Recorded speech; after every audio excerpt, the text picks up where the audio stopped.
I'm very glad to have been invited to speak to you tonight about Australia's usage of Indonesia as an offshore warehouse for asylum seekers, but it is something that I was a bit nervous in preparing for.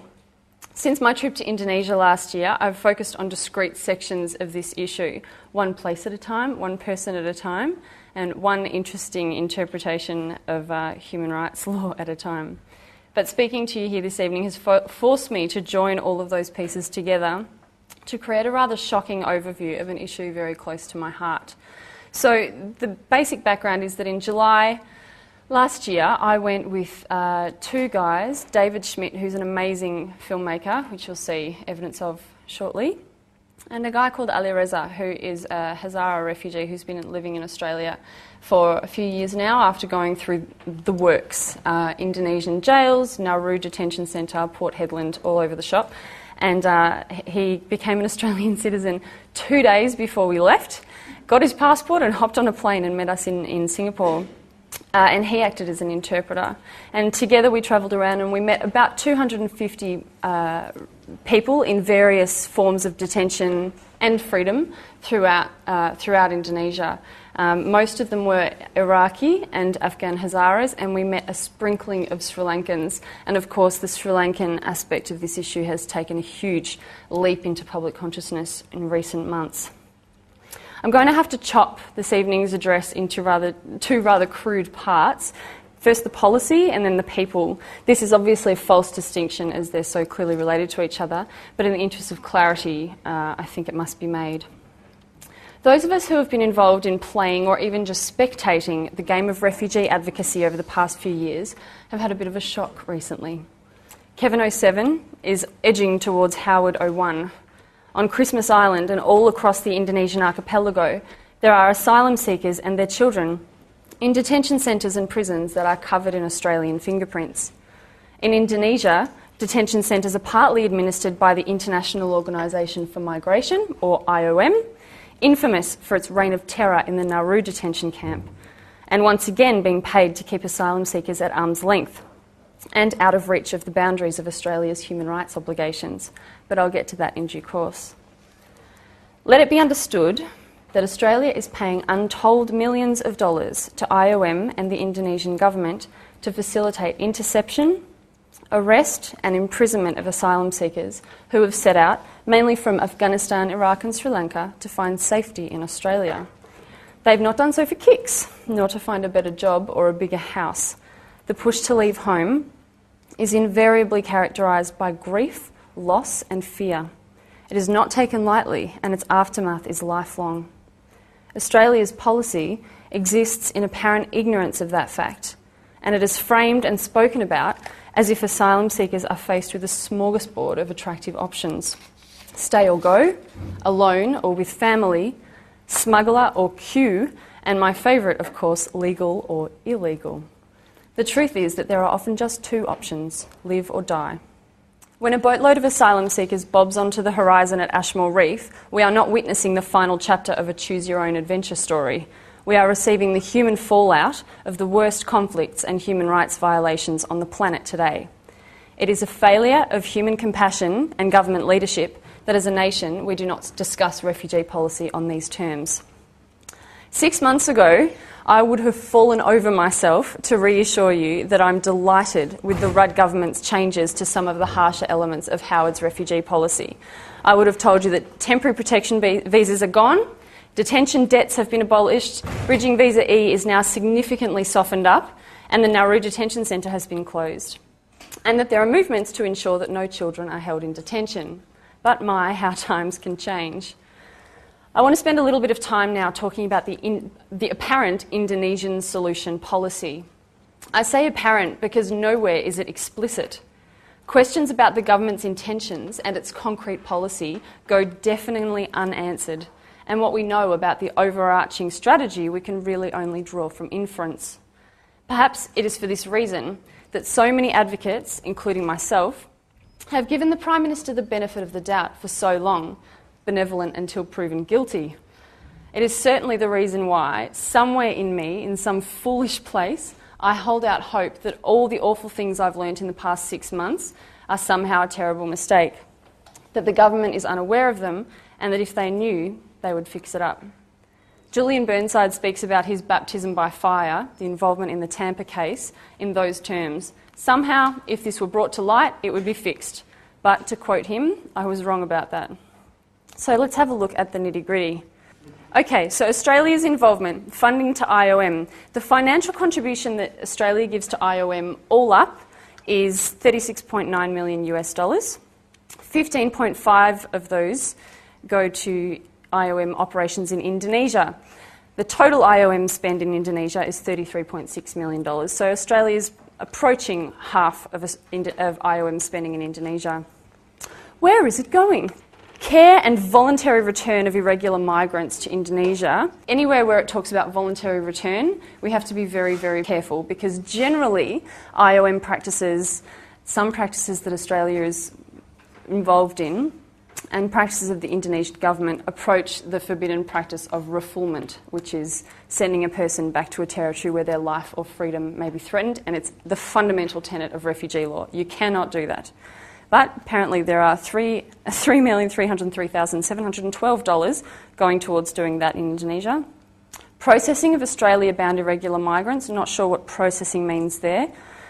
Reinforcing management of irregular migration through a network of surveillance officers. It's not apparent what surveillance officers mean. Voluntary returns, I've already spoken about, and we need to ask, and we will answer shortly, whether voluntary returns talked about here are in compliance with the Unhcr guidelines on voluntary returns. Bali Ministerial Conference on People Smuggling. This is interesting for a reason that may not be obvious. Ministerial Conference on People Smuggling, Trafficking and Related Transnational Crime, $264,000. It's good that they've declared that, but let's just keep in mind that they have put a detailed description about $264,000. Capacity building and migration management, $74,000. And then reimbursable transportation and other costs, $6.5 million. Which is more than the budgets of Malaysia and Iran IOM spending combined. So it does beg the question, what is hidden in those $6.5 million? So the total there is $15.5 million. Now just a few little notes about the comparisons of IOM spending across a number of different countries. Afghanistan, 28 mil. China, 622,000, which is absolutely nothing. Now note here that Pakistan and Iran hold more than 4 million unregistered and registered Afghan refugees each. And their combined IOM expenditure does not even add up to 2/3 of Indonesia's. Now, we get into some tricks where we start to talk about Australian responsibility in terms of following up the money that it's giving to IOM. Although Australia contributes many millions of dollars to IOM, there are currently no strings attached to that funding in terms of reporting, accountability and performance measurement mechanisms. It appears that Australian responsibility to scrutinise IOM expenditure is dispelled by reference to Indonesia's national sovereignty. During a budget estimates hearing in May 2008, Senator Kerry Nettle posed a question taken on notice. The question was, in relation to the people in the Indonesian immigration detention facilities, are they processed by UNHCR and from what countries do those people mainly come? The reply came, the Australian government does not routinely monitor arrangements for foreign nationals detained under the laws of another country. This would be a matter for the Indonesian government in this case. So it appears from this comment, among many others in the literature, that Australian money is handed to IOM and the Indonesian government with no sense of follow-up, no requirement of measurable outcomes, no key performance indicators, and no accountability mechanism. Curiosity around this practice is deflected by reference to national sovereignty, which is somewhat of a farce in the context of such huge Australian contribution and interference, if you like. By contrast, it appears that the Australian government is eager to offer assistance to the Indonesian government in dealing with people movements through its borders and waters. On 26th of October last year, the Honourable Stephen Smith, Minister for Foreign Affairs, stated that we are in discussions with Indonesia over how we can be of assistance in terms of greater information sharing and how we can work more closely so far as disruption of people smuggling efforts are concerned within Indonesian waters and generally. We are also in discussions with Indonesia about what more we can do to be of assistance to Indonesia when it comes to the detention of asylum seekers on Indonesian territory. ... I have made it clear, as has the government, that we are open to further assistance to Indonesia so far as detention centres and the facilities and conditions available in detention centres are concerned. This draws a very interesting line in the sand. Australia will go to lengths to assist Indonesia in setting up and supporting detention and interception practices, but as soon as any scrutiny is required or requested by the international community, these things are a matter for Indonesian sovereignty. And that was also said by Anthony Albanese on Lateline in on the 26th or 7th of October last year in response to the allegations made in my report, among other things. He said, "We cannot comment because it's not Australia's responsibility." In their April 2001 newsletter, the International Council of Voluntary Agencies, or ICVA, commented that IOM's service delivery approach to its clients, as a company or so-called briefcase NGO would have, leads to operations that are uninformed by human rights and humanitarian principles and may even result in the violation of the beneficiary's rights. Last year, for example, the Australian government wanted to carry out a program of intercepting asylum seekers before they could reach Australia. Donor governments appear not to mind these uninformed practices. In fact, one may suspect that in some cases they are keen to get IOM involved instead of an organisation such as UNHCR, which might unnecessarily complicate the task at hand by raising principles and rights issues. And Human Rights Watch did a report on Australia's principles of interception and its refugee policy, and it said many, many, many things, including when governments contract with IOM and UNHCR and violations occur, these agencies must be held accountable, but ultimately the government concerned must also be held responsible. Now, any of you here who is a refugee lawyer, law student, or in any way an enthusiast in this area will rightly worship when I say the name Guy Goodwin Gill. He says, "No state can avoid responsibility by outsourcing or contracting out its obligations either to another state or to an international organisation.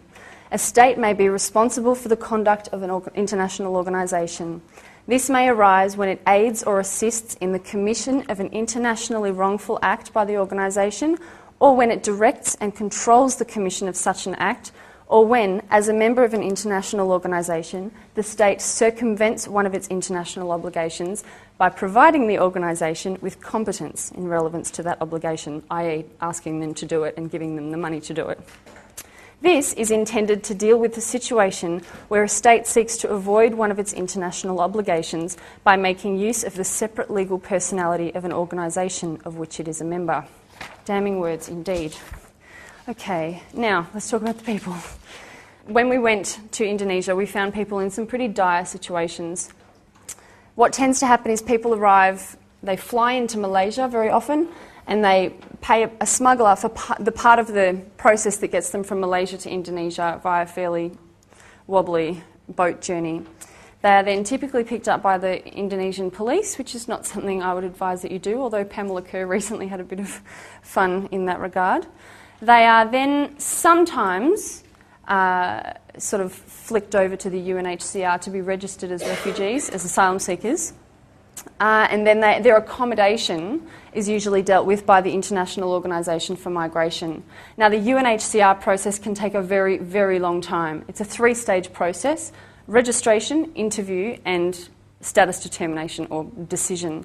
If you're in Jakarta, the registration can happen 6 months, 8 months after you arrive in Indonesia. The interview can happen 8 months, 10 months after you arrive, and the decision can happen anywhere from 6 months to a year after that. But if you're somewhere else in Indonesia, if you're on some far-flung island, you can almost double those time frames. And all the while, you are having a not very nice time in an IOM-administered detention facility or in a prison administered by the Indonesian police. So the number one frequently asked question for us was, I was found to be a refugee 12 months ago, why am I still in an Indonesian jail? And that's the question that I've been seeking to answer for myself and for a lot of these guys for a very long time, and only recently has the answer to it become glaringly and horribly apparent. Australia's involvement in resettlement of these people from Indonesia to Australia has been as follows: 2008 to 9, 35 people, 2007 to 8, 89 people, 2006 to 7, 32 people, which is an average of 52. Now, in October last year, there were 2,107 people registered with the UNHCR. So, 2,107 people divided by 50 per year equals 40 years. The queue that we're asking people to stand on is more than 40 years long.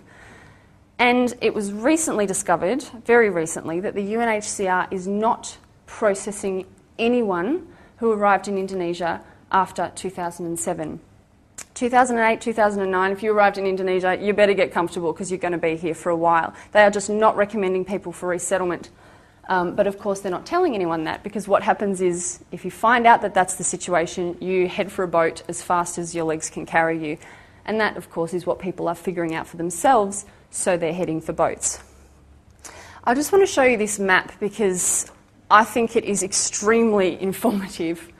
If you can have a look at where Iran, Afghanistan, Pakistan are, and then you have a look at Australia, the green, or they may look black to you, parts are countries which are signatories to the Refugees Convention. Between Afghanistan and Australia, the only country which is a signatory to the Refugees Convention is Cambodia. So, you get the situation where people are going, good Lord, I need to get out of Afghanistan, Pakistan, Iraq, Iran. Where can I go? I'd like to have my claim heard properly and processed according to law. The closest place I can do that, or the easiest place, is probably Australia. So they end up going down through those grey bits where they have no rights at all under international law and making it to Indonesia, which is obviously on Australia's doorstep and supposedly should be able to provide a system whereby they are processed according to law.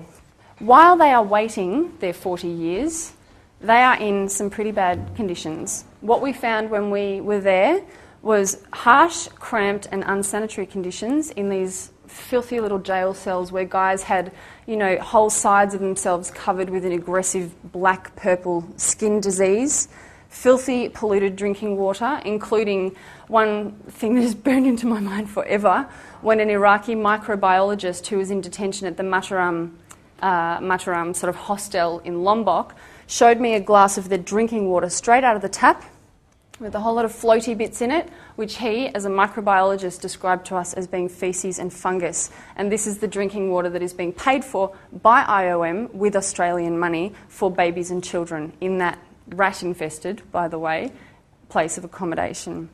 There are physical abuses and assaults of detainees, including some stories I was told by mothers of suspected sexual abuse by their children and babies by Indonesian prison guards. Massive processing delays, which I've already alluded to, total lack of medical care, and huge return pressures. This is possibly the worst photo we took while we were there, or we were given this photograph actually by this baby's father, who, you can't read the quote, maybe it says, it's from his father, "I am too bad luck man that I saw my son 8 months old in the jail." This little girl is one of the ones whose mothers is worried about a sexual assault that, of course, she can worry about till the cows come home, but no one's going to do anything about it while she's in a jail in Pontianak. These are some injuries sustained at the Kalideres Karantina, which was significantly refurbished with Australian money a couple of years ago. This is in West Jakarta. So the major complaints that are levelled at IOM mainly relate to physical conditions, medical care, food and encouragement to repatriate. Now, I just want to tell you a story which I think just makes a complete mockery of that, that idea of we don't want this kind of people in our country. When I was in Jakarta, I met a young doctor who's a Hazara doctor, but who'd gone to the Ukraine to do his training as a medical doctor. And he'd been living in Pakistan and things became untenable for him there. So he fled, he went to Indonesia, and I met him in a jail in Jakarta. I met him for about an hour a day on 2 different days. And after the second time I met him, he called me a few days later. It was a Monday night, about 8 o'clock. And he said, "There's a man here, he's about 65, he's just collapsed. I think he's had a stroke or a heart attack. He's paralysed down one side. We are locked in the jail. The guards have gone home for the night. What can I do? It found me ringing Pamela to get her to ring IOM and UNHCR. It found me trying to find the emergency medical numbers in my bloody Lonely Planet guidebook to try and get this guy some medical help. And I believe Pamela managed to get someone from IOM to get this guy out of the prison cell where he was locked and into a hospital. Now, the fire risks and earthquake risks and all that kind of thing, I mean, just blow my mind. But this was just a minor medical emergency. So this guy eventually was found to have various medical conditions, which meant that he needs constant medical attention. Now, IOM has failed spectacularly in getting him the necessary medical attention, but this doctor, Dr. Akil, he's stayed with him in detention. And when those guys were moved from Jakarta to the Makassar detention camp in South Sulawesi, which is much like a jail, one night a bunch of the guys did a runner. And a whole lot of them hopped over the fence. And Dr. Akil hopped over the fence and he waited for his patient, Ali Baba, who could not get over the fence. So Dr. Akil got back in and he stayed with Ali Baba in just the most amazingly self-sacrificial act. This is the Iom Office. You can see the logo of Iom up here. I don't know which city this is in. This was given to me by a bunch of young Iraqi guys who had been told when they got out of jail that they would be given accommodation by IOM, but this was what they ended up doing for nearly 2 weeks before they were given a one-bedroom house to stay in, the 8 of them or something. I think I've covered the UNHCR, the major complaints around UNHCR, and that's not really the emphasis I wanted to make, so let's keep moving. So the options for these guys: stay in Indonesia for 40 years, return to country of origin, or attempt the onward boat journey. This is the UNHCR guidelines on voluntary repatriation. In situations where refugees' rights are not recognised, if they are subjected to pressures and restrictions and confined to closed camps, they may choose to return, but this is not an act of free will. What we saw was undeniably restriction and confinement to closed camps. Also, there happened to be one day in Lombok where we found out from an Iraqi guy, "Oh, have you spoken to the Hazara guys in the hotel down the road?" We said, "No, we'd love to." So we jumped in a taxi and went about 20 or 30 minutes out of the main city of Lombok, if you can call it a city, and we found a hotel. We said, "This looks like it. Armed guards out the front." "Yep, probably." So we wandered in and just sort of said, "Oh, we're just going to go upstairs," and sort of bluffed our way through. Me and Reza. Dave stayed in the taxi with the camera for now. But I had a small camera with me, and on that camera we very fortuitously and very revealingly recorded the head of IOM in Lombok convincing these young Afghan Hazara guys who were just terrified, disconnected, and somehow hadn't plugged into the networks of the couple of thousand asylum seekers in Indonesia. So they thought, we are all alone here. We've got no one to back us up and nothing to inform our decisions. And I sat there and I witnessed him saying, "Yeah, it's such a pity. Look, you know, Australia will never accept you. UNHCR will never process you. Indonesia's a pretty hard country. You guys are Shia Muslims, we're Sunni. You know, it'll be pretty hard for you to live here. Look, why don't you just let us organise for you to go home?" And he sort of gently persuaded them in this sickeningly avuncular tone and this concerned tone that maybe the best thing would be if they just went home. And I told that story to a friend of mine who's got nothing to do with any of these things, and she said to me, "Do you think that's because IOM gets a commission for everyone they send home?" And the very idea of it, I mean, that's how they behave, is as if they get a commission for sending people home, which is concerning for a purported NGO. So the total resettlement of asylum seekers from Indonesia to Australia from 2001 to 2009 was 460 people, an average of 50 per year. If there are 2,000 asylum seekers, then that means, as I said, about 40 years long. Perhaps it would be bearable if the opportunity existed to work or to send their kids to school, to move freely in the country without fear of arrest and detention. But let's remember that Indonesia is not and never has been a signatory to the Refugees Convention. It has no obligations to asylum seekers and it behaves accordingly. The physical conditions of detention that I witnessed in Indonesia made me feel physically ill. Add to the physical conditions the violence and brutality of Indonesian immigration police, the inertia of UNHCR processes, and the cajoling and coercive repatriation tactics of IOM, and we have a serious problem. The fact that Australian money is propping up the whole system is breathtaking. The memories of those kids and babies behind the bars of those third world jails will stay with me forever. During my trip to Indonesia in July, I was most surprised to find that none of the people I met had come to Indonesia with the intention of getting on a boat. They all agree with the Rudd government on at least one thing, that getting on a boat is a terrible idea. They want to be processed and resettled, and they are willing to wait for it to happen. But as weeks stretch to months, and months stretch to years, with no apparent progress in their cases, the boat option comes into sharp focus as the only way to resolve their protracted situations of limbo. They start to look for a smuggler, they get on a boat. The next part of their journey pops up on the front page of the Herald Sun with yet another headline about queue jumpers. What a spectacular misunderstanding of the reality of the situation, and how sad that the government fails to correct it. I often get the impression that when Australians talk about refugees, we tend to start kind of upside down. We start from the point of border control, security control, and managed migration flows. All of these are fundamentally important issues, and of course they must be considered at the highest level. But if we talk about them in a framework of a faceless, nameless, anonymous horde of people, devoid of humanity, then we dismiss the fundamental point of what it is to be a refugee. 30 kilometres southeast of here lies Dandenong.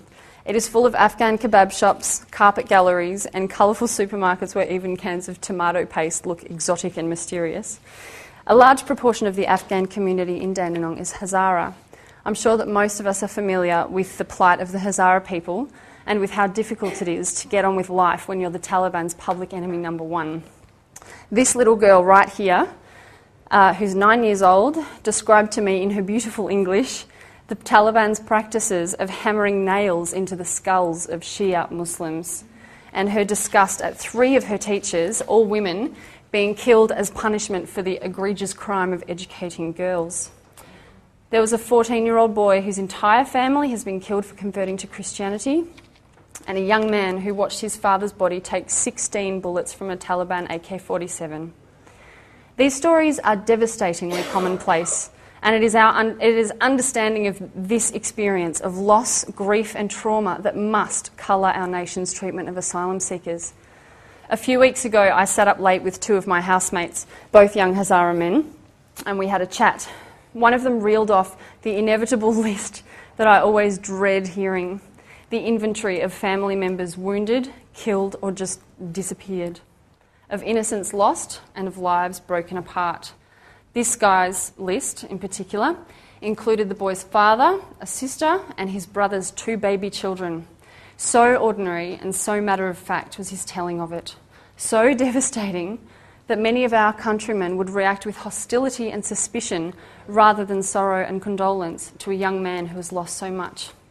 2 weeks after that conversation, his mother died, desperate for medical care, but turned away from hospital because she was illegal in Pakistan and didn't have the right papers. She died on the way to the next hospital.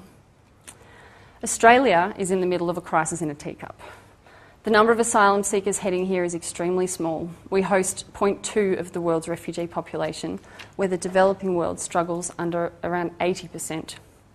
And they are fleeing from regimes that Australia has poured billions of dollars of military power into defeating. But we are somehow crippled by the suspicion and caution we exercise, the indignance we feel at the nerve of people trying to come here, and the shortness of our memories as the original boat people. We need our government to provide leadership, to explain to the nation our collective obligations to asylum seekers, and to set the tone of the debate rather than scurrying along behind it in damage control mode. I ask that the Rudd Labor government provide such leadership. Nobody in their right mind would think that Mr Rudd will lose the next election. So, with political capital so far in the black, I suggest that it's time for the government to make some decisions. to make some tough decisions perhaps, and unpopular ones, but strong, visionary and right decisions to uphold the moral and legal obligations we hold to asylum seekers. We must redirect the tens of millions of dollars that are being channelled to IOM to support its practices in Indonesia. Where are the accountability mechanisms attached to that money? Where are the checks and balances? Where are the performance benchmarks and measurable outcomes that IOM is required to meet in order to secure Australian funding? We must also bolster the capacity and transparency of the UNHCR in the region, ensure proper processing under the banner of the rule of law and natural justice, see that UNHCR's operations are in line with international best practice. Most fundamentally, we must increase our resettlement of asylum seekers from Indonesia. With increasing systematic ejection of Afghans from Iran and the descent into bloody chaos of the traditional city of refuge, Quetta in Pakistan, we will see more asylum seekers heading our way, not because we are soft or because they are destination shopping, but because between Pakistan and Australia, the only convention signatory country is Cambodia. Indonesia is the doorstep to the first country where Iraqis, Sri Lankans and Afghan Hazaras can hope to have their claims processed according to law. Currently, we are letting them down spectacularly.